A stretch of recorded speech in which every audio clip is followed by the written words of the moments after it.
Como se aprecia aquí, tenemos la definición del delito de organización criminal. En nuestra legislación peruana encontramos una definición del delito de organización criminal en el artículo 2 de la Ley 9837. Nuestro Código Penal no define qué es una organización criminal, una OC, como se le denomina comúnmente, sino que nos dice cuáles son los verbos rectores, ¿no? Sin embargo, como les digo, la ley contra el crimen organizado sí nos da una definición. Entendiéndose por organización criminal a cualquier agrupación de 3 o más personas que se reparten diversas tareas o funciones, cualquiera dice sea su estructura y ámbito de acción, que con carácter estable o por tiempo indefinido se crea, existe o funciona inequívoca y directamente de manera concertada y coordinada, con la finalidad de cometer no más delitos graves señalados en el artículo 3 de la referida ley. Como vemos, aquí hay 3 características fundamentales. Primero, la agrupación de 3 o más personas. Segundo, la repartición de las tareas o funciones. Y tercero, la estructura. Justamente la estructura, según el Acuerdo Plenario 8 de 2019, es lo que diferencia a una organización criminal de una banda criminal.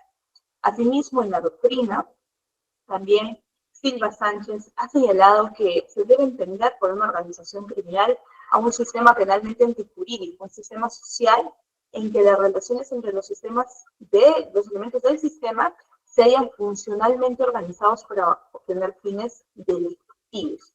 Y aquí este autor señala que esta organización criminal debe presentar una dimensión institucional, ¿no? De institución antisocial que se constituye como la suma de sus partes integrantes. Es decir, esta dimensión institucional es a lo que nosotros le denominamos la estructura.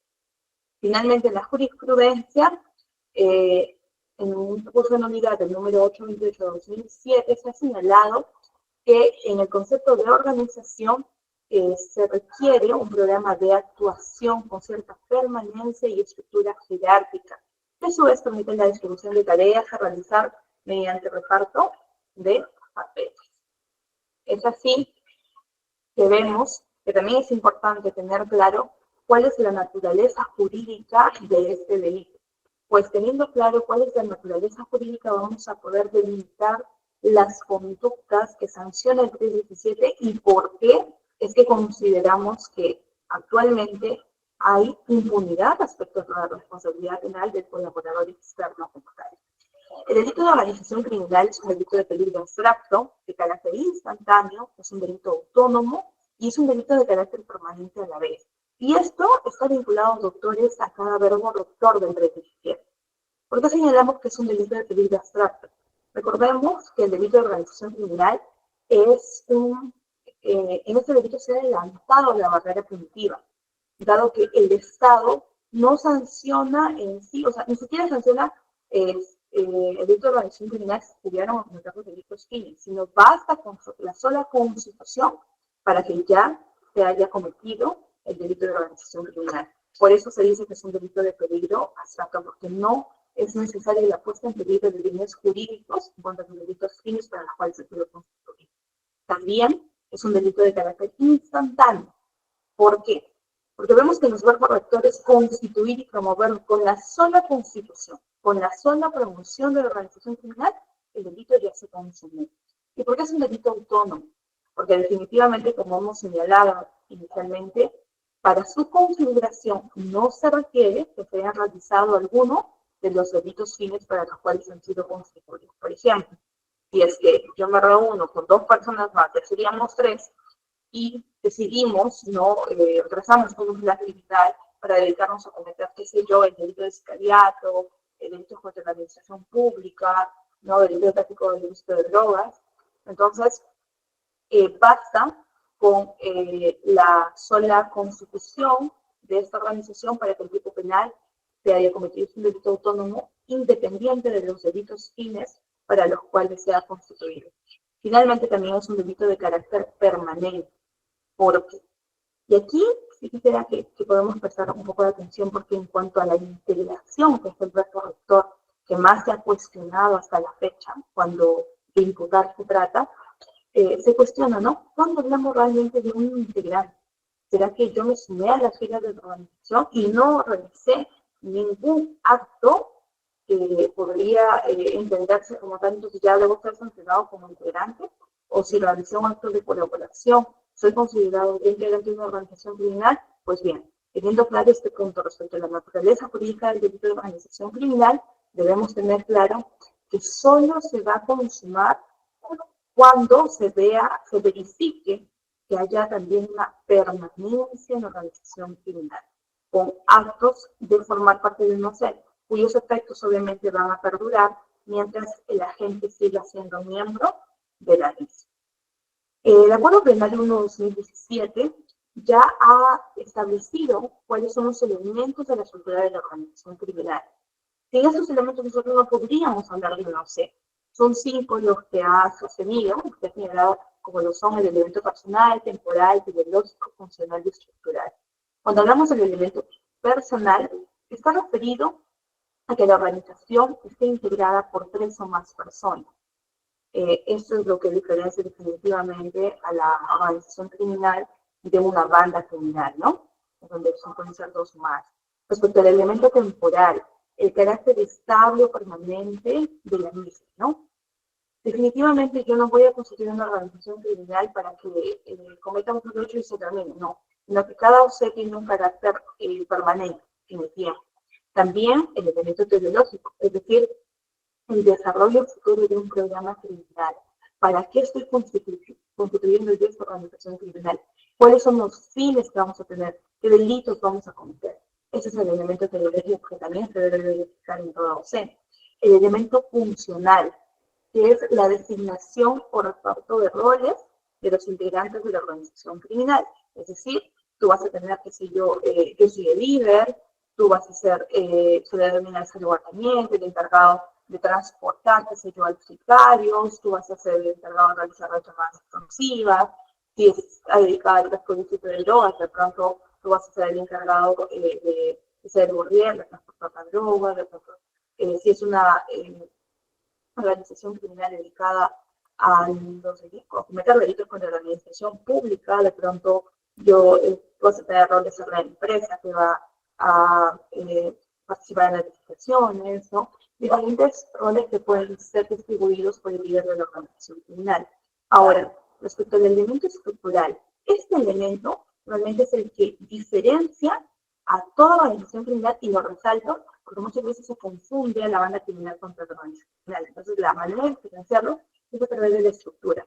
Este elemento normativo, señor, del acuerdo plenario, es el que engarza y articula todos los componentes.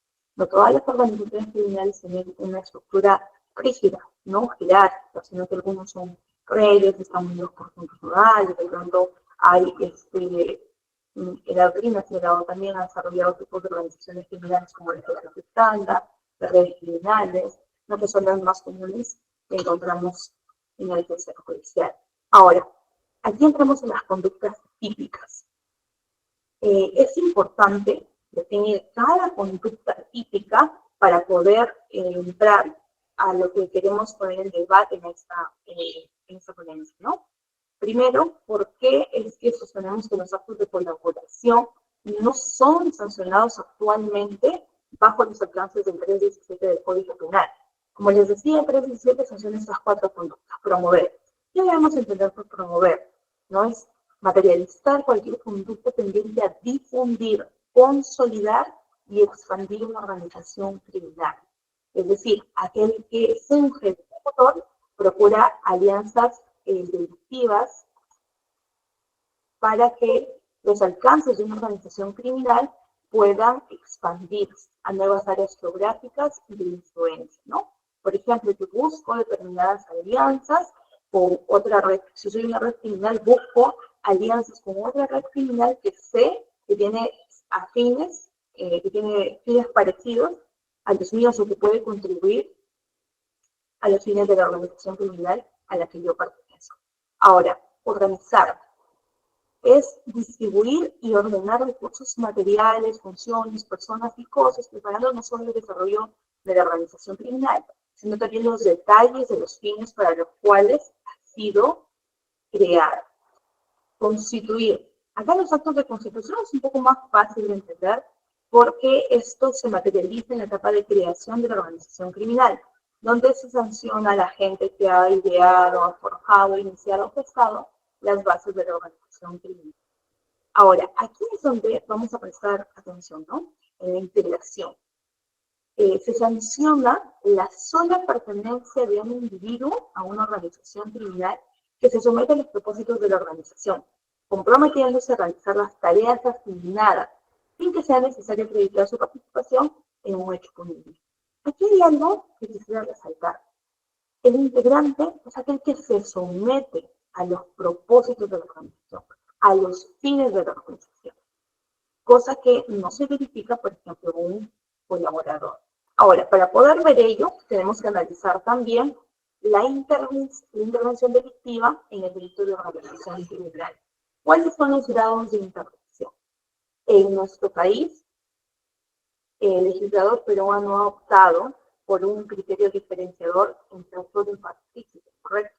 Hablamos a veces de autor, partícipe, pero ¿será que podemos admitir el grado de participación de autor definitivamente, pero de partícipe en el delito de organización criminal? ¿Será que se puede aceptar ese grado de intervención delictiva? Definitivamente, estos criterios diferenciadores entre autor y partícipes han sido dados para la delincuencia común. La delincuencia organizada presenta unos matices que requiere también que podamos detenernos a pensar cuál es el grado de intervención que podemos imputarle, ¿no?, a la gente que interviene en una organización criminal.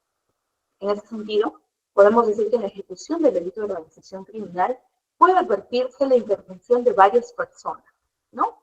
Ahora, todos responderán penalmente de la misma manera, todos serán autores, serán partícipes, serán cómplices primario y secundario. Como les decía, en nuestra legislación no se asume un concepto unitario de autor, sino que se admite un sistema diferenciado de intervención en el delito. Sin embargo, como les decía, en el delito de organización criminal, dado que es un delito de organización, consideramos que la única vía de intervención delictiva aplicable al delito de organización criminal es el de autor. No podríamos aceptar el grado de intervención como partícipe. Imaginémonos un partícipe en el verbo rector integrar. ¿Cómo podría participar alguien para que pueda consumarse ese verbo rector? Definitivamente, la persona que decide integrar la organización criminal se va a sumar a la acción total.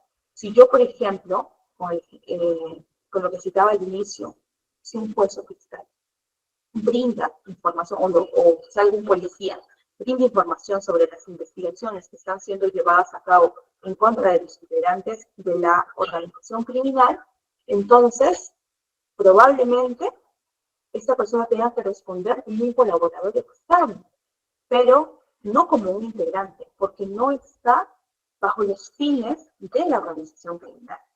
Es así que debemos analizar cuál es la autoría y participación en organizaciones criminales.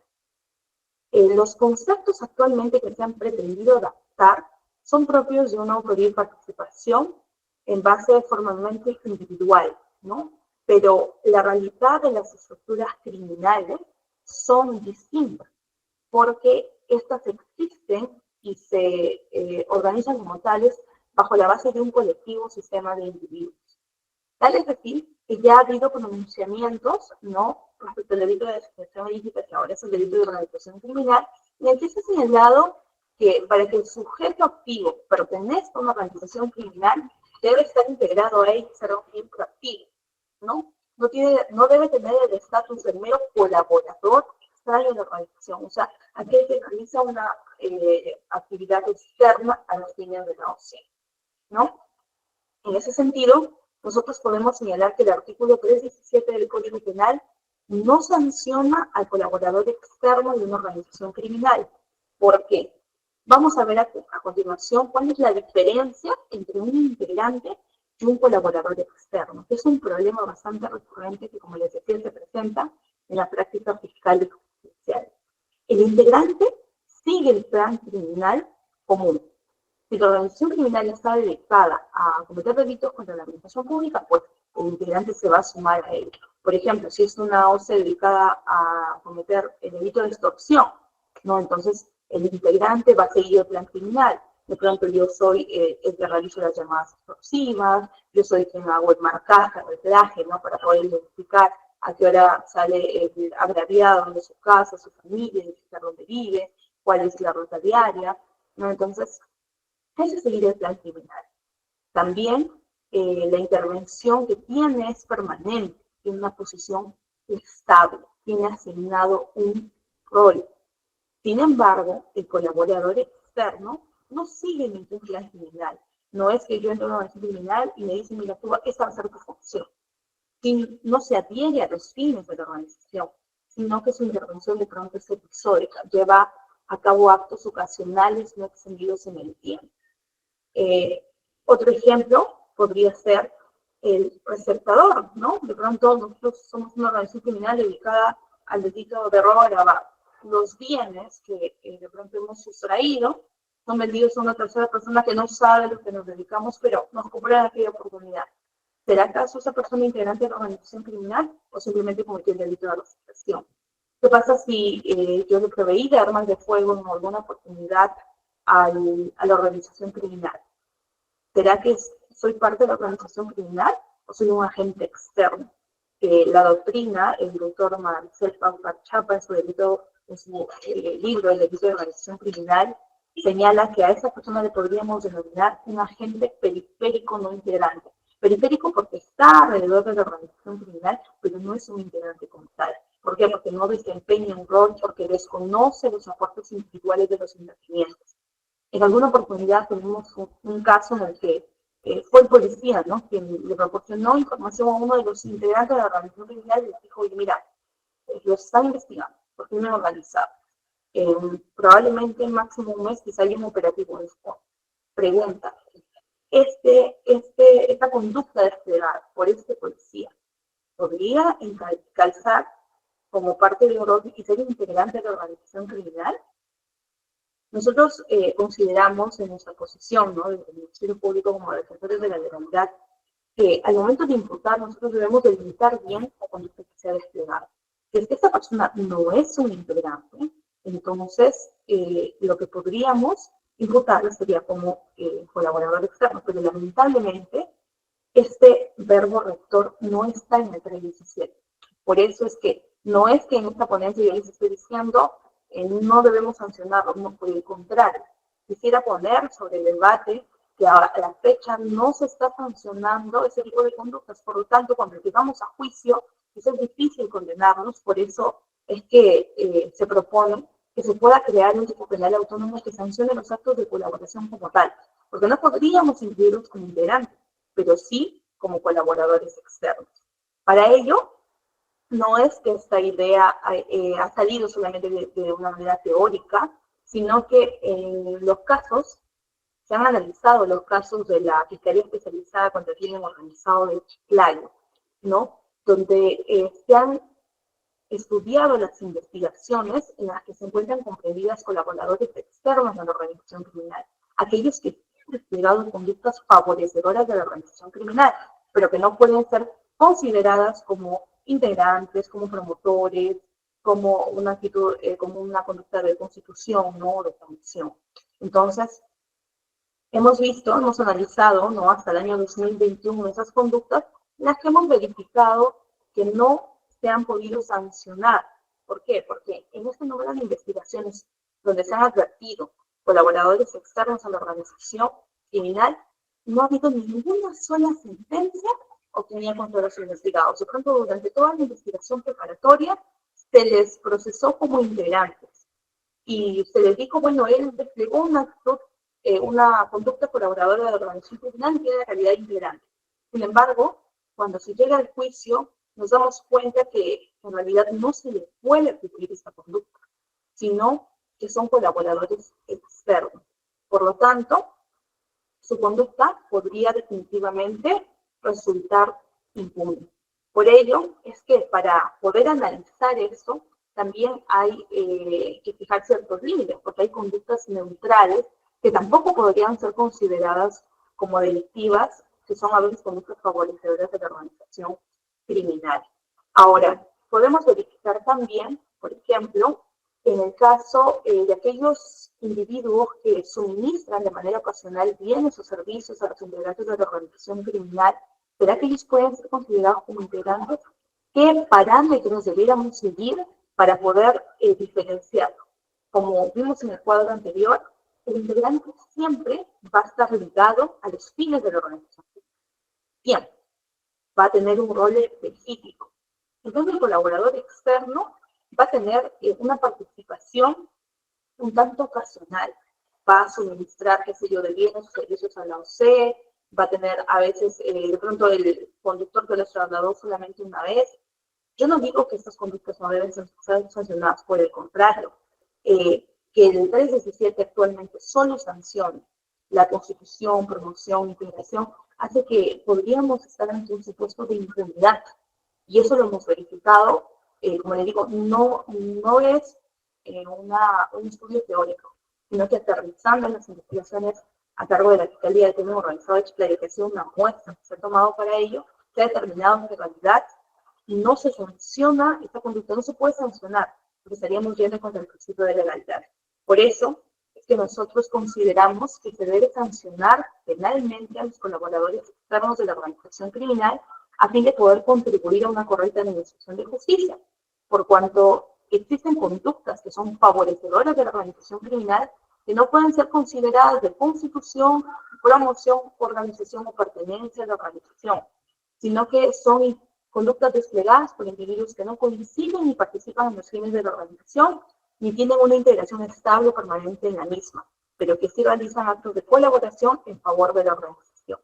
Ahora, como les he explicado, actualmente no se sancionan los actos de colaboración en el derecho de organización criminal. ¿Por qué? Porque el concepto de coautor es la única vía aplicable a dicho delito. Nosotros consideramos que no se puede imputar bajo la calidad de partícipe, ya que son conductas que solamente pueden ser desplegadas por el mismo sujeto. Por ello, consideramos que es necesario crear un tipo penal autónomo que sancione al colaborador externo en el delito de organización criminal. Ello a fin de que la conducta no resulte impune, ¿no? Y de esa manera poder contribuir a una correcta administración de justicia. Hemos tomado como muestra también el delito que fue incluido mediante el artículo 4 del decreto ley número 25475, que sanciona los actos de colaboración al delito de terrorismo. Dado que no es que esto sea algo novedoso, no, ya hay antecedentes en nuestra legislación que sancionan dichos actos, porque como hemos señalado antes, dentro de los rasgos rectores que tiene el 317, que es promover, organizar, construir y integrar, no podemos sancionar esos actos de colaboración, de fin de no poder generar impunidad y, como ya les he dicho, contribuir a una correcta administración de justicia. Consideramos que es necesario poder sancionar esos delitos, ¿no? Esas conductas que, como les digo, son favorecedoras de la organización criminal, pero que no pueden entenderse como parte de la misma, ¿no? Ello, según la directiva que hemos visto, porque como les recuerdo, el colaborador no sigue ningún plan criminal, no se adhiere a los fines de la organización, sino que su intervención es episódica. En ese sentido, dejo abierta también la plataforma para las preguntas que se puedan realizar respecto a lo que se ha expuesto el día. Bien, parece que en la caja de comentarios veo una pregunta. Voy a darle lectura. Nos pregunta Rocío Paja Condori cómo diferenciar al integrante del colaborador externo. Bien, como lo íbamos señalando, dos cosas fundamentales podríamos tener en cuenta para poder diferenciar al integrante del colaborador. El integrante siempre va a estar ligado a los fines de la organización criminal. No siempre va a seguir un plan criminal. El colaborador externo no sigue un plan criminal, no se adhiere a los fines de la organización. Segundo, que la intervención del integrante es permanente. Sin embargo, la del colaborador externo es ocasional, es episódica, ¿no? Y finalmente, si quisiéramos adherir uno más, pues el integrante definitivamente tiene un rol, tiene una función dentro de la organización. En cambio, el colaborador externo no desconoce la estructura de la organización, ¿no? Sí. Doctora, disculpe. Sí, doctora Rocío. Buenas tardes, disculpe. acotando a mi pregunta, doctora, ¿cómo, si bien en la organización criminal yo no puedo seguir, o el tercero puede alegar que no tiene conocimiento del plan, ¿de qué manera puedo yo advertir ese hecho, doctora? Claro, hay varias maneras. Si es que él dice que no conoce el plan criminal, eso lo vamos a ver en los elementos que tengamos de convicción para acreditar su participación. Por ejemplo, comúnmente en los casos de crimen organizado siempre hay escuchas, hay intercepción telefónica, hay videovigilancia. Si yo en las escuchas advierto que solamente el registro nos pasó en un caso en alguna oportunidad, voy a citar un ejemplo, no voy a decir el caso en sí, pero voy a citar un ejemplo, una persona, un imputado dijo, yo no conocía a nadie de la organización criminal, yo no sabía los fines para los cuales se había constituido. Solamente participé una vez, en dos oportunidades con una oportunidad con el POS, ¿no? Para una compra después de un robo. Sucede que él decía que no los conocía, que antes nunca había hablado con él. Sin embargo, al momento de levantar las de las comunicaciones, si bien cierto en ese momento no hubo intervención en tiempo real, solamente para el hecho en sí que se descubrió en su momento, sí en el histórico de levantamiento de las comunicaciones advertimos que hubo un flujo de llamadas, ¿no? Que de pronto, si se detectó, qué sé yo, 2, 3 robos, resulta que después de cometido cada robo había una comunicación con esta persona, es decir, se conocía. Entonces allí, por ejemplo, podríamos advertir que sí se conocían, que sí sabía del plan criminal. Ahora, si es que no encontramos ninguna coincidencia en las llamadas, en la ubicación de sus celdas, en el momento de la comisión de los hechos delictivos, entonces podríamos señalar que realmente no conocía el plan criminal, ¿no? No sé si quedó claro, doctora Rocío. Sí, doctora, muchas gracias. Ok. El doctor Julio César Manquera Llave pregunta si a la fecha queda impune la participación del colaborador externo. En principio podríamos decir que sí, siempre y cuando no podamos acreditar quizá el delito independiente. Por ejemplo, en lo que citaba, si un policía, que es lo más común, le da información a la organización criminal de que está siendo investigada, yo no le podría procesar como integrante, ¿no? Sería un colaborador externo, un agente periférico no integrante, como le ha denominado la doctrina. Sin embargo, sí podría tratar de agotar todos los medios para poder aplicar el delito de encubrimiento. Pero a veces pasa que no podemos quizá acreditar el delito independiente, el delito concreto, como es el delito de encubrimiento personal, y la conducta podría resultar impune. Nos ha pasado en varios casos, ¿no? Entonces, por eso es que en esta ponencia quería poner a debate ello, ¿no? ¿Cuál es la responsabilidad penal de colaborador externo en el delito de organización criminal? Bajo la teoría, ¿no?, de la autoría y participación, que como les decía ha quedado totalmente desfasada en lo que concierne a los delitos de organización.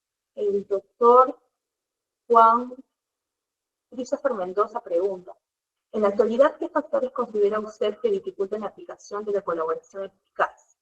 Bien, si bien es cierto, bueno, la colaboración eficaz no ha sido muy tocada ahorita en la ponencia, pero la aplicación de la colaboración eficaz, ¿por qué hay dificultades en el momento de aplicarla? La colaboración eficaz es un procedimiento especial previsto por el Código Procesal Penal, que es una suerte de negociación, ¿no? Está ligada al derecho penal del enemigo. ¿Por qué? Porque en la colaboración eficaz advertimos la presencia de un imputado que quiere contar los hechos que él ha cometido en la organización criminal, que nos puede proporcionar información que nos resulte útil y pertinente. Hay un instructivo de colaboración eficaz, que es el 1/2017, que rige las reglas para poder llevar a cabo un procedimiento fiscal. También están las reglas en el Código Procesal Penal, existe un decreto supremo también, que es el 007/2017, que también regula este procedimiento. Pero, ¿cuáles son los factores que dificultan el tiempo? Nuestro Código Procesal Penal, el instructivo, el decreto supremo, no establece un tiempo para culminar el proceso de colaboración eficaz que tiene diferentes fases. No establece un tiempo para la fase de colaboración, para la fase de negociación, para la fase de negociación, sino que por el contrario, deja abierto, no hay un tiempo límite para poder concluir una colaboración eficaz. Nosotros consideramos que el tiempo que debería considerarse, que debería aplicarse para terminar una colaboración eficaz, debería ser el de la investigación preparatoria. Y es que es una colaboración eficaz, por ejemplo, en el marco de un proceso de crimen organizado, cuyo plazo de investigación preparatoria son 36 meses, pues sí, este plazo debería ser el mismo también para la colaboración eficaz. Hay casos y casos, ¿no? Porque de pronto es un caso muy complejo, entonces no puedo culminar con el tiempo, se justificaría también. Pero uno de los problemas que se tiene es la fase de corroboración. Para la fase de corroboración se necesita mucha logística para yo poder corroborar todo aquello que me ha dado el aspirante a colaborador eficaz, porque hablamos de colaborador eficaz, ojo, solo cuando ya hay una sentencia que aprueba el acuerdo de colaboración eficaz. Antes solamente hablamos de un aspirante a colaborador eficaz. Esos son los principales factores que considero yo dificultan la aplicación de la colaboración eficaz. Gracias, Cristina. Bien. Me pregunta Juan José, el doctor Juan José Ferrer, ¿cuáles son los presupuestos o parámetros para considerar a uno de los investigados como colaborador eficaz?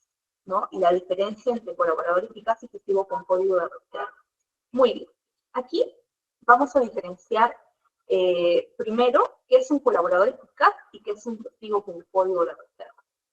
Y como ya les dije, un colaborador eficaz es un imputado que se somete a la justicia penal negociada, ¿no? Para decir que yo cometí estos delitos, tengo información, si te resulta útil, podemos negociar un beneficio, ¿no?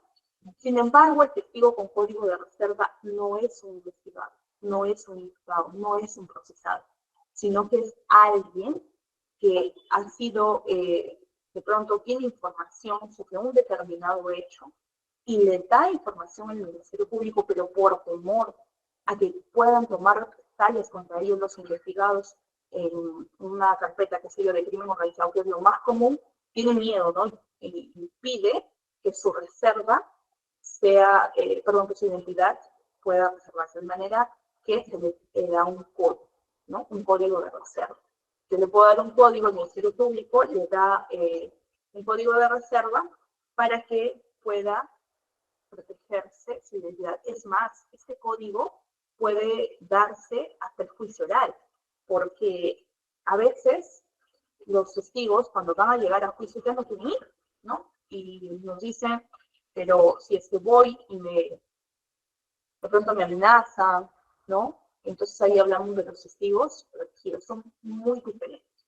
Los testigos no son investigados en las carpetas fiscales en las cuales se ha prestado su testimonio. Y esto definitivamente ayuda bastante en las investigaciones, por lo menos contra organizaciones criminales.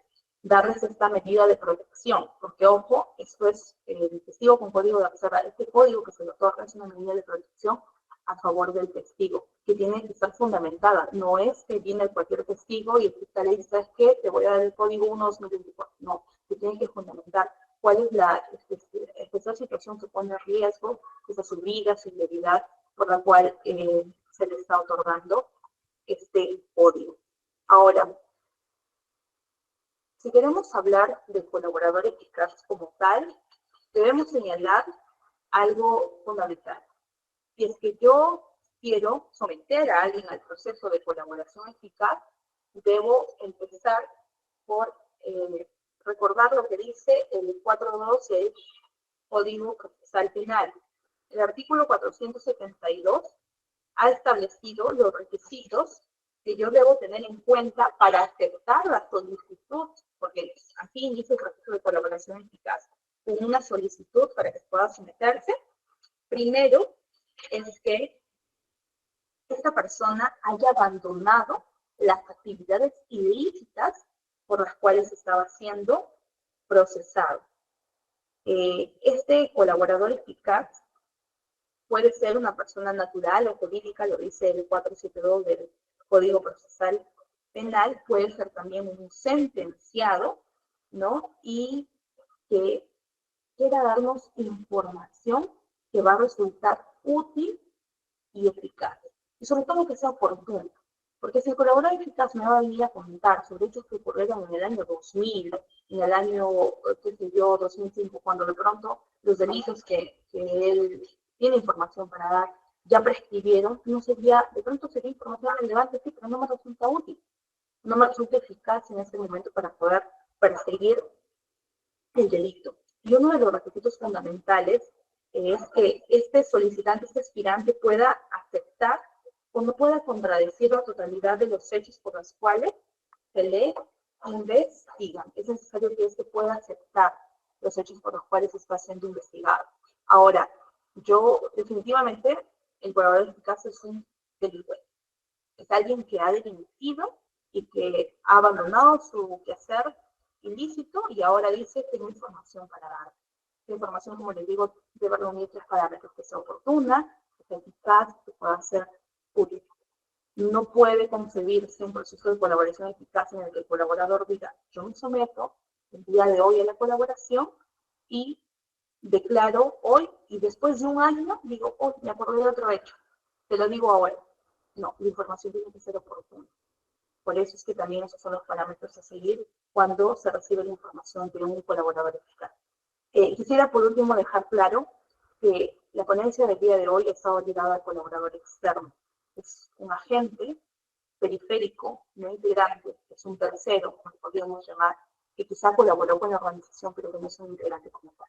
El colaborador eficaz es una figura totalmente distinta, porque es un procedimiento especial ligado a la justicia, que es la denunciada, por la que se somete a este proceso especial para consensuar la información y recibir un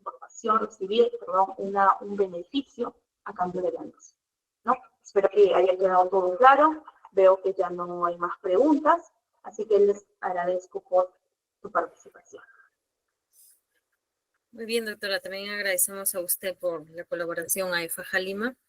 Muy agradecidos por su ponencia, por su brillante exposición.